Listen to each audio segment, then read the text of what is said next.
Hi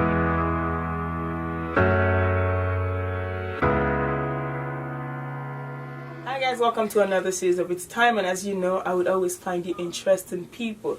But before we get to that, my look for the day was Slade by Mila Rain. Our link is going to be put below and you will see every beautiful work that she does.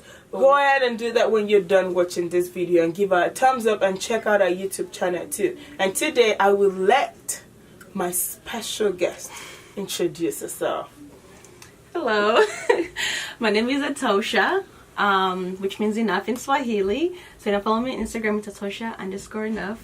And I am a spoken word artist and a future educator.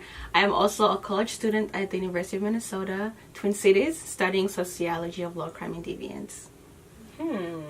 Okay. I see people trying to be great, which is amazing. Which is really good. I really like that. I really love what you're studying and I really like what you stand for. And by the way, if you've never seen her, she's one of my models.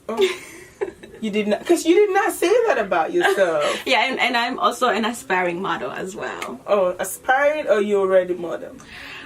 I feel like modeling takes a lot of practice and work and time. And I don't think I've put in enough of that to call myself a model. Okay, so yes. I'll take the credit. I'm kidding. Yeah, I already see that. Because I think of it as you already started it. Stepping out is the biggest part. When you step out, you already do it. And definitely, if you keep doing it, you're going to be well known for it. But you already do it. So you're a model. Thank you. You're very welcome. So I'll just go ahead and ask you that amazing question, the one I love to ask everybody. Okay. What does It's Time mean to you at the moment? At the moment, It's Time means being unafraid to pretty much step out of your comfort zone and become the version of you that you want to be, or to even be in a happier place. And so like for me, I've always have visions of like just being a creator and being an educator and inspiring people, like all these different things being mixed in one. And I don't know exactly how I'm gonna get there, but I'm at a point now where I'm not afraid to try and get there. And so even though I'm in school, I also want to feed my creative side as well. And so my goal is, in the long run, I want to be an educator, but I also want to continue doing spoken word poetry. I still want to continue being a model. And so it's just about being unafraid to be the best version of yourself. Were you always unafraid? No. How did you overcome fear? Experience and time and practice. I feel like, of course, the first step is always to start. And so I can say that I'm a spoken word artist because I've been writing since like forever. Like I said, writing, like I used to write novels in middle school, and in high school I got really busy, so I turned to poetry to pretty much, it was like you can say so little. No, you can say so much with so little. So that's why I fell in love with poetry. And over time, I grew as a spoken word artist. And so it was like taking one step at a time. And even then, like as you grow, you're learning about yourself. You're learning about your style and your voice. And you're also learning not to compare yourself to other people. Because once you step on that stage, you're bringing a unique side to you. And then you have to be confident in that uniqueness, and that takes time and practice, and you have to keep reminding yourself like it's okay. And it's the same thing as like modeling. Like I've always liked taking pictures, and if you know me, you know. But like I used to like, I don't know, I have like a weird shyness, you know. It's like in my head I'm like, oh my gosh, like if I'll just overthink it. But I'm getting to a point where I'm like, look, I want to take a picture, so let me not like be shy, let me not be nervous about it, you know. But that takes practice, and you have to keep getting out of your comfort zone until you become comfortable. You have to get rid of those criticisms that you have in your head, and just keep like doing it till you get comfortable. Does that answer your question? It does. It does answer my question perfectly. And I was just at a spoken word that you did for Martin Luther King Day, and that was amazing. That was mind-blowing. I loved every piece of it. And it wasn't just about the poetry, the carriage, the way you carry yourself, the way you deliver the words. And I know you're all about You guys, our hearing says Black Lives Matter. You know you're pro-black in a white community. Because we live in Minnesota, we go to school and everybody's like white. Yeah. Most people. Like, you're the only black person in class, pretty much most of the time.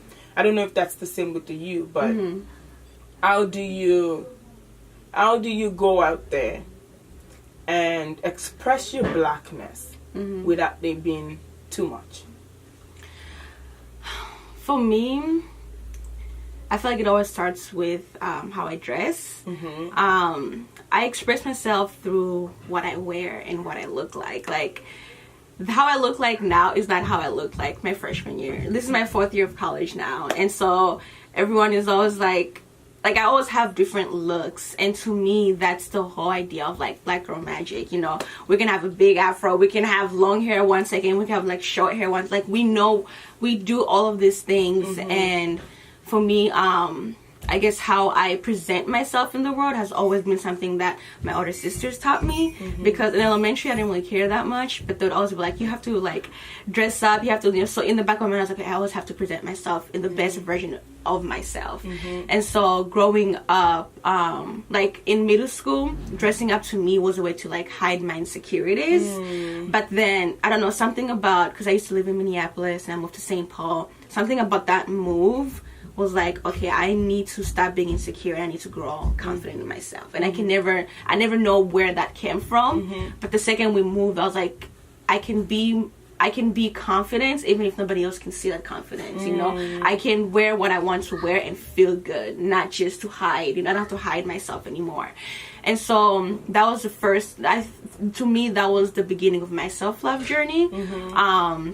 And so throughout high school, I was dressing up not to hide insecurities, because by like every day I was like learning how to grow more confident in myself. And as I grew more confident, my style also improved, and I also became more comfortable in myself as well. And by the time I came to college, like, I know sometimes what I wear like makes me stand out, and at first it was hard just because I've never really gone to a predominantly white schools. All my schools have always been like super diverse, like racially diverse. And so coming to somewhere like the University of Minnesota, which is like a predominantly white institution, at first it was hard, especially since I have an accent. I don't know if you guys can hear it, but like yeah. So I have an accent, and so and I also do come from like a low income background, and coming to a university, a lot of the people who make it into college people from like higher incomes, and so the schools that we go to are also different. And so my vocabulary is different. The resources that my schools had are not the same as a lot of people who go to the University of Minnesota. And so I'd always compare myself and the way I talk, and I'll be like, oh my gosh, I'm so stupid, like you know, like I'm not smart enough, even though like I'm a freaking nerd. Like, I am pretty smart, but it's just like at the beginning, putting myself out there, I was really questioning my intelligence. But the one thing that I never questioned was my style. You know, so even like on my worst days, I would always dress up. And I don't know, like that to me was like the way I present myself has always been unapologetically, whereas like the way I talk has always been something I'm apologetic about. And so I feel like college was always about, how do I match my appearance with my inner self? Yeah, and again, that does come with practice too. It does, because I know that's really true, because there are places I go to and I look bomb, but I don't want to say a word. Why? Because I don't want to repeat myself. I don't want you asking me a question, what did you say? Yeah, because that just kills your morale right away. It's like, I just said what I said. How do you not hear that? But it's what it is, and people get used to you over time. Yeah. It's like, if you think about it, you're smart because you like know multiple languages and you know English, you know. So like, it's like when you talk and you have an accent, people are like, oh, like they kind of look at you like you're less intelligent. But if you think about it, you know, like how much talent it takes to know more than one language, you know. So I feel like we also need to start giving ourselves credit for our accent. It should be a style, not an insecurity. I really am enjoying this. So if you were to ask me one question, I let people ask me one question on my channel. If you were to ask me one question, what would that question be?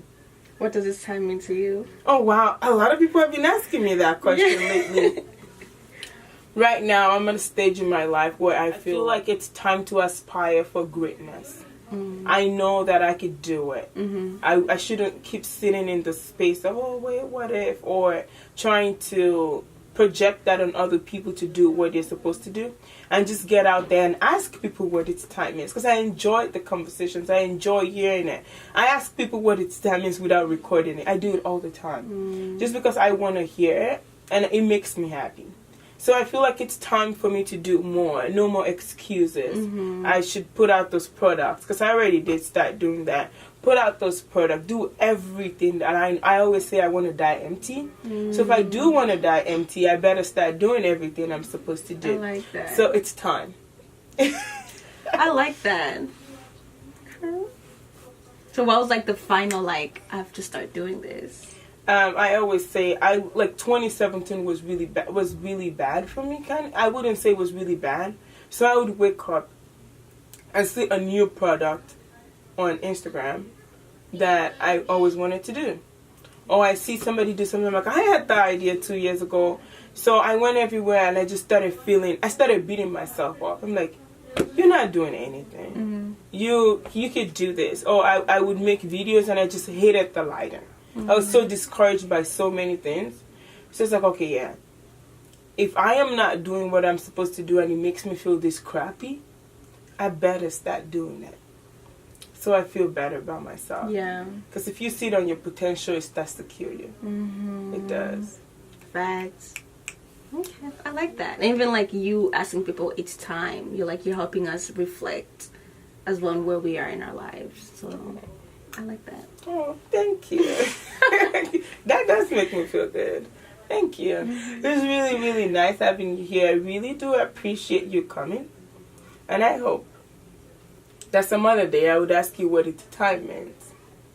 And it would mean different. I know definitely it's going to mean different, but I would love to hear that later on. Yeah. And you guys, you need to see our portrait. It's really good. It's good. It is good. I said that 3 times, so you know it's true. On Instagram. You should. I'll put all your information and all your link below so people can actually check you out. And again, it's a way to promote ourselves. True. It's time. It's time. To promote yourself. It is. If this is your first time watching, go ahead and watch other videos, comment, and if you live in the Twin Cities area, reach out to me and I'll get you on that chair answering the question, what does its time mean to you? Have a great day, guys. Thank you for watching. Bye.